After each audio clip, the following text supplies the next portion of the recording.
रवाळ दाणेदार साजूक तूप आज आपण घरी बनवतोय. त्यासाठी सर्वात अगोदर आपल्याला 8 ते 10 दिवस साय जमा करावी लागेल.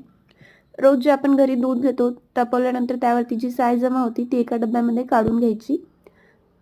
साय जमा झाल्यानंतर त्यामध्ये 1 चमचा दही टाकायचं. 4 ते 5 तास साईडला ठेवायचं, म्हणजे फ्रीजमध्ये ठेवायचं नाही. म्हणजे सायला मस्त असं विरजण लागते. साय विरजल्यानंतर आपण याचं लोणी बनवणार आहोत. त्यासाठी जमवलेली साय ही मिक्सरमध्ये टाकायची. त्याचबरोबर बर्फ टाकायचा. मिक्सरमध्ये फिरून घ्यायचं. मस्त असं लोणी तयार होते. लोणी एका साईडला आणि ताक एका बाजूला होते. लोण्याचे असे छान गोळे बनवून घेतलेले आहेत आणि जे ताक आहे त्यामध्ये अजून थोडंसं पाणी मिक्स करायचं. त्याची तुम्ही कढी बनवू शकता किंवा असंच पिलं तरी चालेल. जास्त आंबट होणार नाही. 8 ते 10 दिवसाची साय जर जमा असेल तर, आणि चवीला पण छान लागते. आता आपण साय ही कढून घेऊ, म्हणजे याचं मस्त असं तूप बनेल. लोणी हे कढून घेणार आहोत आपण. हे मी सर्वात पहिल्यांदा असं तूप बनवत आहे. या अगोदर मी कधीच बनवलं नव्हतं, पण खूप छान असं तूप तयार झालं म्हणून तुमच्यासोबत शेअर करत आहे. मीडियम गॅसवरती लोणी हे कढून घ्यायचं आहे. मस्त असा रंग येतो.